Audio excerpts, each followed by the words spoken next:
This book basically was my PhD dissertation.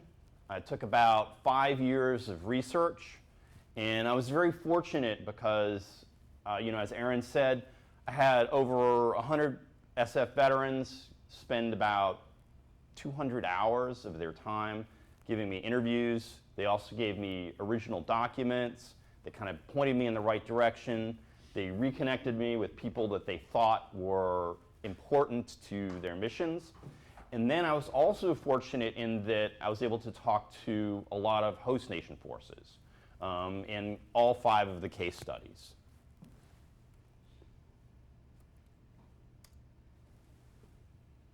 Okay, so the core of the book is about FID, Foreign Internal Defense, kind of one of our core missions.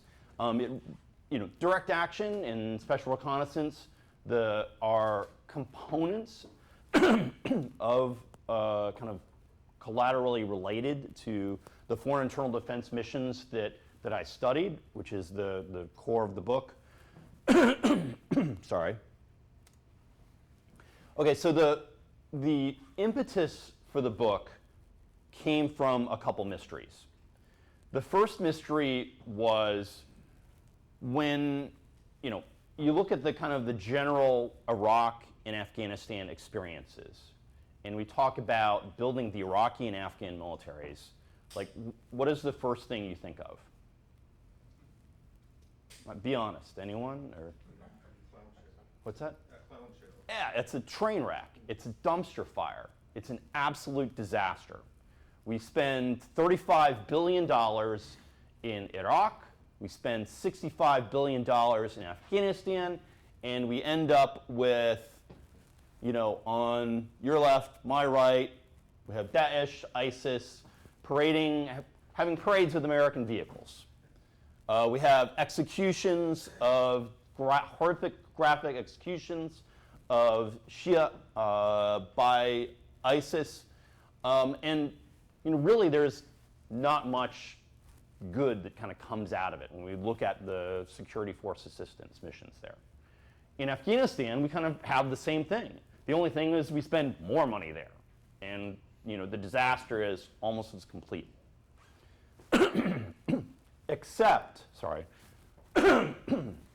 Except for there are several units that are exceptionally successful, that the narrative of the disasters, of the train wrecks, does not capture, okay?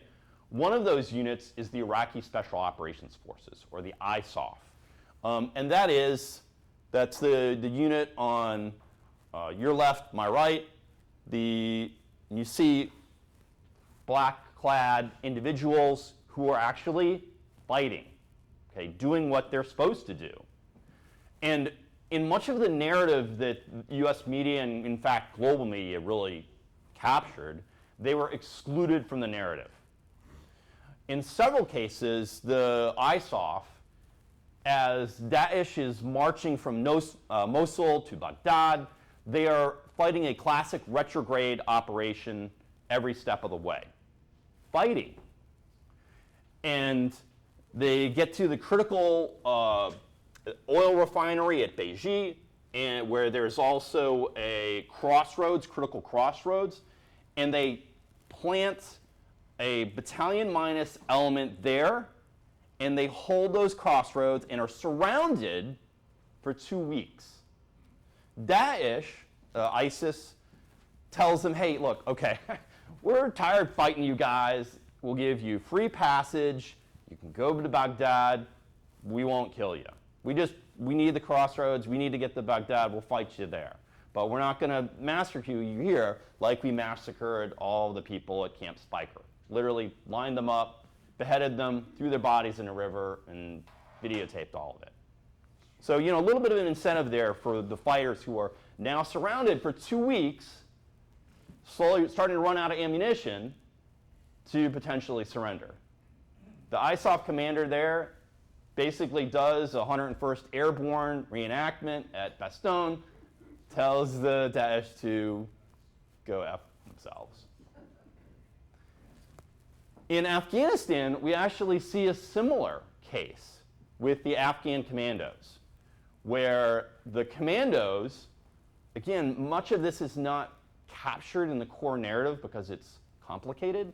And granted, yes, absolutely, no question, the overall missions are disastrous. The security forces system missions are disastrous.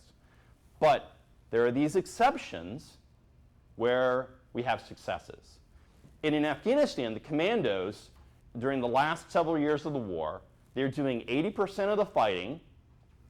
And as in the final weeks and days, as Afghanistan starts to implode, they are literally still fighting as their country is disintegrating around them, and they're holding the perimeter around the airfield at Hamid Karzai International Airport, literally while their country is disintegrating around them, so that their countrymen and women can evacuate, that Americans can evacuate, and that some of them will get on aircraft also. Many of them are still in Afghanistan trying to, get out. Some were able to be rescued, but others are, trying to flee. And yet they continued fighting. And so the question that the mystery that I wanted to explore in my book was, what made these two units different? Why were they successful? Well, everything else was a train wreck. And the biggest factor behind them was that both of these units were trained by special forces, by Green Berets. That was the core difference, or the core important factor of why they were successful. And now I'm going to go into a bit of detail kind of to capture, because I didn't just look at, was it just special forces? I wanted to look at what was it that we did that helped them to become effective. That was kind of the core question of the book.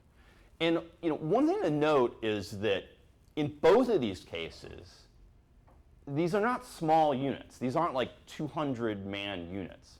Okay? The Afghan commandos is effectively a division-sized force when you add up all the different battalions, because they've got 12 battalions, about 12 Kandaks. The ISOF is kind of about a brigade-plus size force. It's kind of mixed because you have the top picture, the ICTF, the Iraqi Counterterrorism Force, which is a very small, very elite force, kind of reminiscent of the SIFs or I believe it was it Blue Light first? Before direct action, very direct action special forces companies, a single company in each group that is very much focused on direct action, that is also designed to fulfill a role of hostage rescue if the U.S. National Mission Force is not able to conduct that mission. So it's similar in role to that, in that they have a hostage rescue capability, very much direct action roles. Did SF also train them? Yeah, SF trained all of this.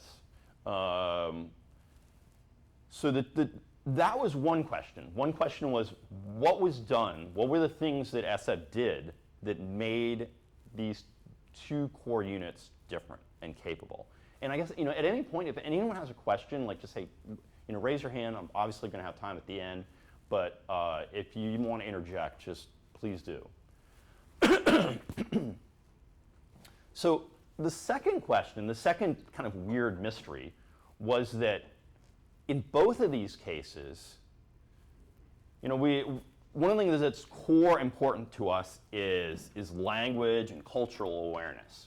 And we're going back to our OSS roots. We're trained in language. I spoke Spanish and Arabic based on the military system. I was actually a 2+3 in Arabic on the Defense Language Proficiency Test, which is I was paid for my Arabic language skills. There were not a lot of people who actually got paid for Arabic. So the second thing that was weird was that, in SF there's just as we were talking about the National Guard Charlie Company, regionally oriented to PACOM. And so when it's regionally oriented, you get the language training for that regional orientation. Well, the weird thing about this was that the ISOF was not just trained by 5th Group, the Middle East, regionally oriented group. It was trained by all 5 groups. And the regionally oriented group, again, 5th Group, Middle East Group, only trained it for 20% of the time. So most of the time that highly successful unit was being trained by individuals who spoke Spanish, Tagalog, Russian, other languages. Similar in Afghanistan, but even more, in that fewer people spoke Dari or Pashto. And so one of the kind of side questions, again, it kind of relates to that core question of what's going on? What were the factors that were causing these units to be so successful? Okay. So I don't know how deep I want to go into this, but I'll do a brief overview of it. This is what I looked at. This was the methodology. Okay, I looked at, again, about 120 people, 200 hours of interviews. The things that I looked at to question, okay, what are the factors that are producing these successful units? I looked at language training and cultural awareness. I looked at the partner force to advisor ratio. Kind of special forces doctrine is, obviously there's MET-T, there's situation dependent, but the core doctrine is an ODA, a team, trains a battalion. What was it here, and how did that affect the outcome? I looked at combat advising. Okay, are the SF advisors allowed to fight shoulder to shoulder with their partners, or are there other prohibitions that prevent them from doing that? Consistency in advisor pairing. How often were the same advisors returned to work with the same host nation units, thereby building rapport, connections, knowledge of those units? And then lastly, ability to organize host nation forces. How much sovereignty did the host nation force give up? How much did they allow us to change things? If a SF leader said, hey, Lieutenant Abdulaziz is sectarian and he's corrupt, he needs to go, obviously more diplomatically, but will the host nation listen to him and get rid of that individual? How tight are those bonds to allow them to make changes? And then I looked at, okay, well, how do you define combat effectiveness?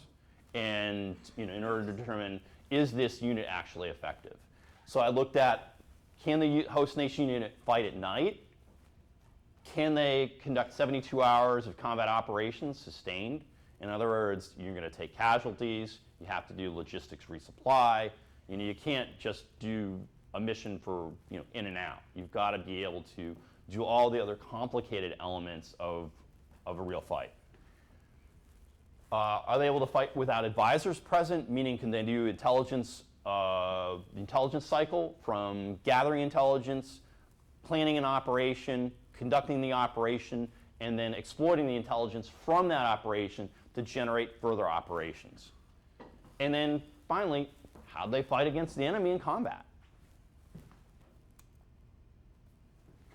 Okay, I looked at 5 case studies. I looked at El Salvador. I looked at the BIRIs, the battalions, Infantería de Reacción Inmediatamente. Elite, small units, kind of shock troops that SF advisors helped build there. I looked at the Light Reaction Regiment in the Philippines, kind of the Philippines equivalent of Delta Force, hostage rescue and direct action mission force. I looked at the commandos in Afghanistan. I looked at Colombia. 7th Special Forces Group built several Colombian SOF units, the Bacoa and Aglan, Agrupación de Lanceros. Basically, if anyone was a 7th Grouper or went to Lancero school, it was a battalion of all Lanceros, which is kind of like the Colombian equivalent of Ranger School, but actually harder, if that's.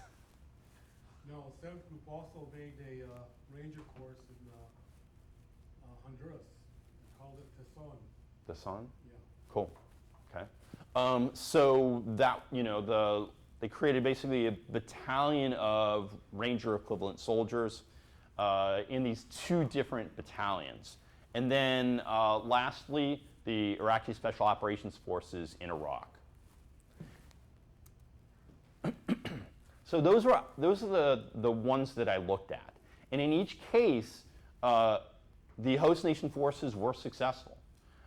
In the Philippines, the Light Reaction Regiment fought Abu Sayyaf. They were able to defeat them in multiple battles. There was a huge battle called the Battle of Marawi, where they actually performed successfully their core mission. They did hostage rescue and were successful. Their snipers were so effective that they managed to kill the Moral Islamic Liberation Front's leader, Hapsilan, who was one of their key insurgent guerrillas. And in each case, the host nation force was effective.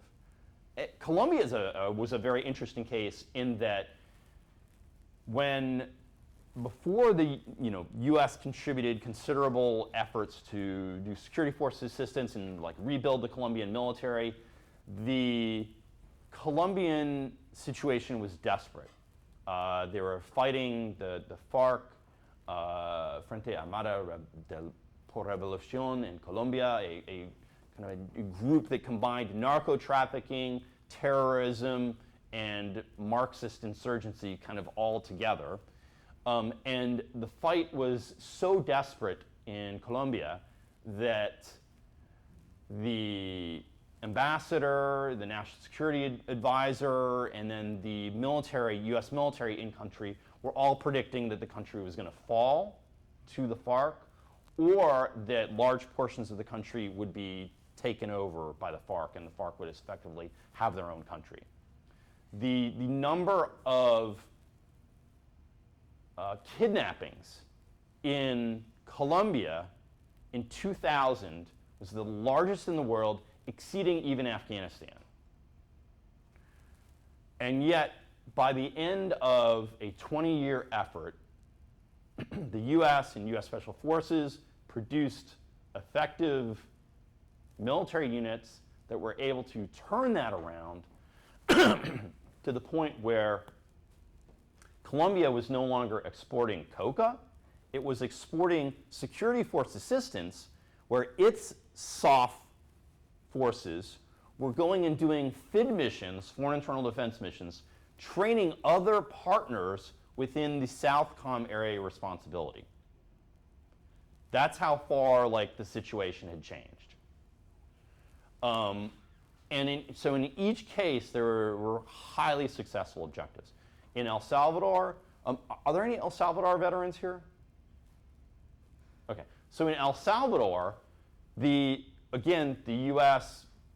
It was during the Cold War, so the FMLN, the Frente Movimiento para Liberación Nacional, a Marxist insurgent group, was fighting the El Salvadoran government, trying to overthrow it.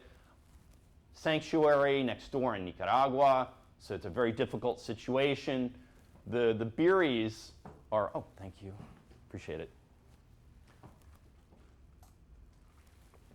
The Beeries, the elite units that Special Forces is able to create, tamps down that insurgency, and the communist guerrillas sue for peace. At the peace meeting, the head of the FMLN, the head insurgent leader, goes up to the head of the U.S. Mill Group, U.S. Special Forces colonel, taps them in the chest and says, "If it was not for your men, we would have won." And so across all of those cases, I looked at what caused these security force assistance missions, these FID missions, to be successful. And fit is really hard, I mean, as you all know. The conclusions that I came up with were, one is there's no magic bullet. There's no one magic thing that can be done to result in creating successful partners. But that there are a series of things that if you kind of put together and all combine, that then you can produce effective partners.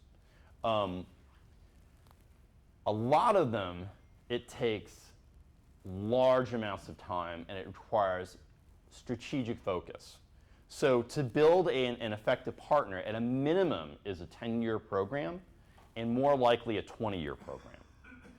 And not only that, it requires extensive amounts of resources in terms of Special Forces advisors, in terms of money, and in terms of weapons and supplies for the host nation forces.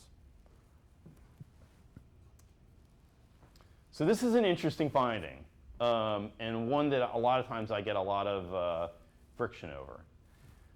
So, and this one was difficult for me because I went into it as a linguist. I believe very strongly in the importance of language. And so my conclusion was that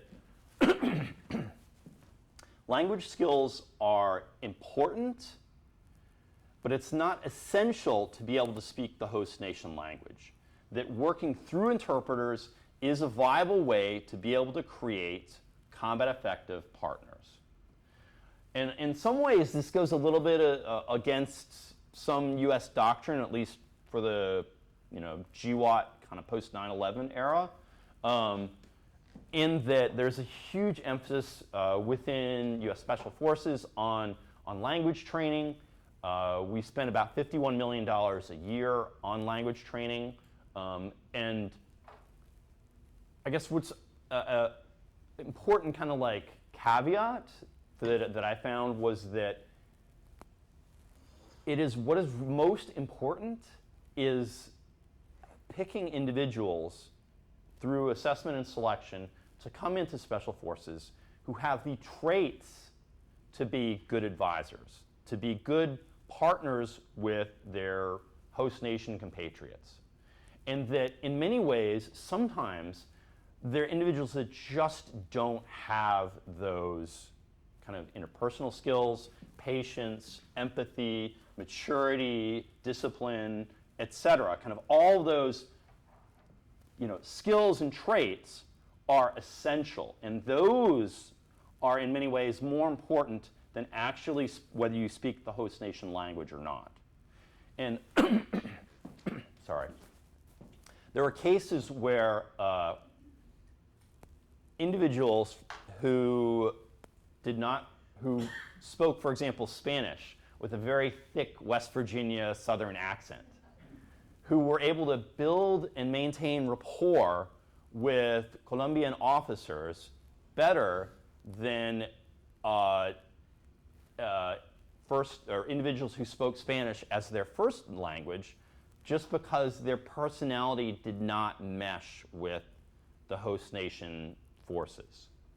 And in this case, it actually usually was not U.S. Special Forces, because in most cases the assessment and selection had done a pretty darn good job of finding those individuals with the right character traits to be good advisors. Those cases where it kind of didn't work were drill sergeants who had been brought from the conventional army to train a Colombian unit, and that just didn't work out very well. On this also, another kind of sub-finding was that speaking a language was important, but that it wasn't critical to speak the language of the host nation. And that speaking a language gave you kind of the ability to have empathy, to do cross-cultural communications, etc. I'm okay on time, or should I speed up? Or okay, cool. Okay. The most important factor to be able to produce effective partners was consistency and advisor pairing, because it really built those kind of interpersonal bonds. It built that rapport between the host nation unit and the Special Forces advisors. And there were like stories after stories that I could tell you of friendships that had started when SF individuals first worked with any one of those 5 countries and 5 units. And individuals within those units were lieutenants, captains, junior officers. And that by the end of their 20-year career, you know, when individuals start as the junior commo sergeant or the junior weapons sergeant, and by the end, they're the group sergeant major, or they're, you know, the group commander, or a 1-star, or whatever. Those relationships, the individuals in the host nation are now general officers. And those connections that they've maintained across 20 years, coming back time and time again, are paying tremendous dividends. Because when that leader goes to the host nation leader, when that Special Forces leader goes to the host nation leader and says, hey, can you help me with this? I need you to tamp down on corruption. I need you to fire this officer. I think we need to go after this insurgent leader and capture him by someone else. That was those cases, those relationships allowed the host nation leader to say, okay, yes, we're going to do that. Okay, a couple. I don't know. Do you want to hear a couple vignettes on this, like stories, war stories? So, an interesting one in the Philippines on the Light Reaction Regiment. So, they're going to have a planning conference to help stand up the Light Reaction Regiment in the Philippines. And Special Operations Command Pacific is going to send a delegation along with Pacific Command. The SF leaders at Sobchak insist on bringing a master sergeant who has worked with the Philippine military for like 15 years. The bigwigs at PACOM and Admiral Dennis Blair are all like, why are you bringing a master sergeant? No, and they're constantly try to knock him off the invite for this conference. Sobchak insists, he ends up coming along. When they actually end up meeting the Chief of Staff of the Philippine Army, they have a receiving line for all the officers. The 4-star general from the Philippine military sees the master sergeant that he's worked with 3 times, bypasses Admiral Dennis Blair, whose hand is like literally waiting to be shaken, and like, what's going on? Walks past him, gives a huge bear hug to the sergeant. They start talking about their families, their relationships, what they're doing. And those bonds are the bonds that come from consistency. And it was interesting. I had literally 5 different people tell me that story, like how embarrassed the 4-star admiral was to just literally be walked by. Well, another similar impact of consistency was in Iraq, where he ended up retiring as a sergeant major, a company sergeant major, but he had worked multiple times with the ISOF, the Iraqi Special Operations Forces, and he had come back as a contractor. And so he knew one of the individuals who had arisen to become a major general, Fadlallah al-Barawi, who was actually worked with 10th Group. 10th Group had literally worked with him in the 90s during Operation Provide Comfort when we were helping the Kurds in the late 90s. They selected him to be a company commander for the first company in the ISOF. He rises up eventually over time to be a 2-star general. In 2014, when Daesh is marching across northern Iraq, this individual who was a retired company sergeant major, he's now doing security contracting for the embassy in Iraq. The embassy officials, the State Department officials are, as Daesh is heading toward them and they're seeing the videos of the massacres, they are freaking out. This is the point where the U.S. had withdrawn from Iraq in 2011. We didn't know what we were going to do. We didn't know whether we're going to go back in or not. And so the State Department official goes to this individual, a retired SF and CO, and says, hey, what can you do? We need some security here. We need help. And so he says, hey, can I borrow your phone? He calls up General Fadl, and Fadl says, hey, what can I do for you? He's like, hey, can we meet? I got a request. I got a really important request.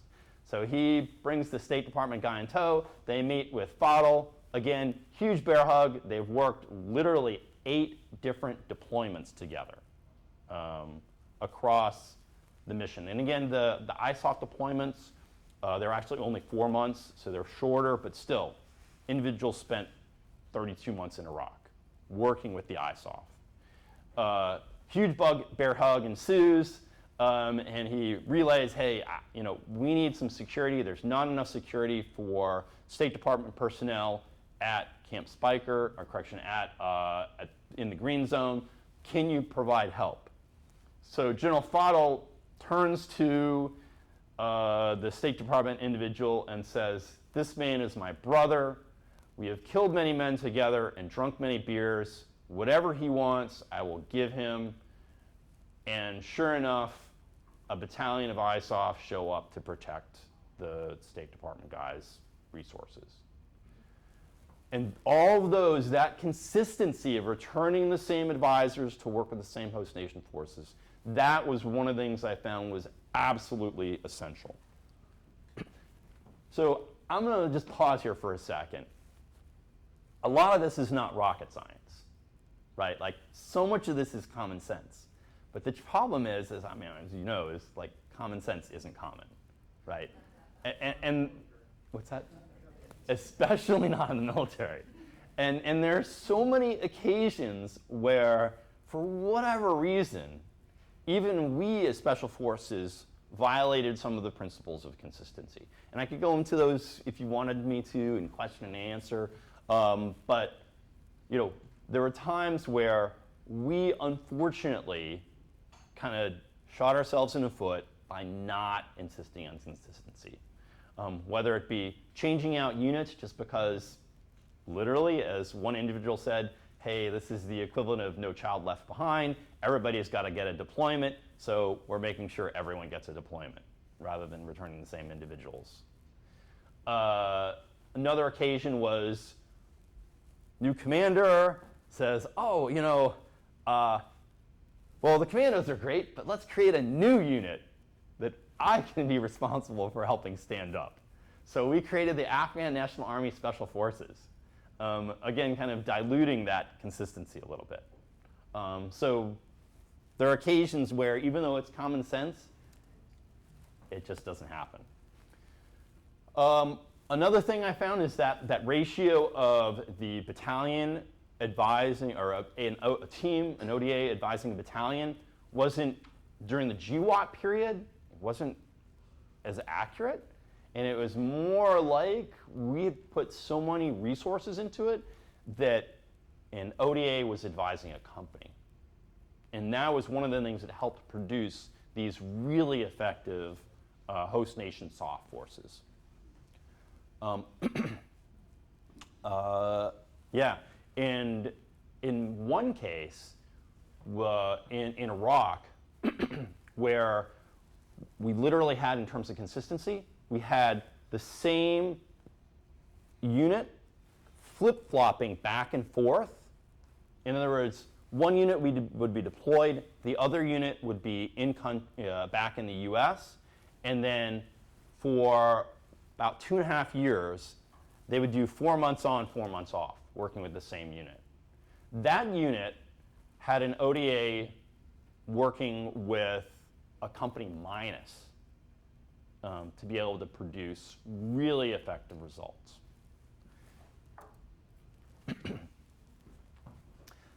This one was interesting in that unquestionably combat advising is the gold standard. That being able to work shoulder to shoulder, fighting, with your partner to see what they're doing, how they're behaving in combat, is the gold standard of being able to produce combat effective partners. But we produced combat effective partners without being allowed to go into combat in Colombia, in El Salvador, and the Philippines. So it is not necessary, even though it is unquestionably helpful. And really lastly, if you want to be successful, it requires all the magic sauce. To actually have the most success possible, you have to combine kind of all of these ingredients together: low numbers of advisors, high consistency, potentially combat advising if you're in a combat environment, in order to be able to produce truly effective partners.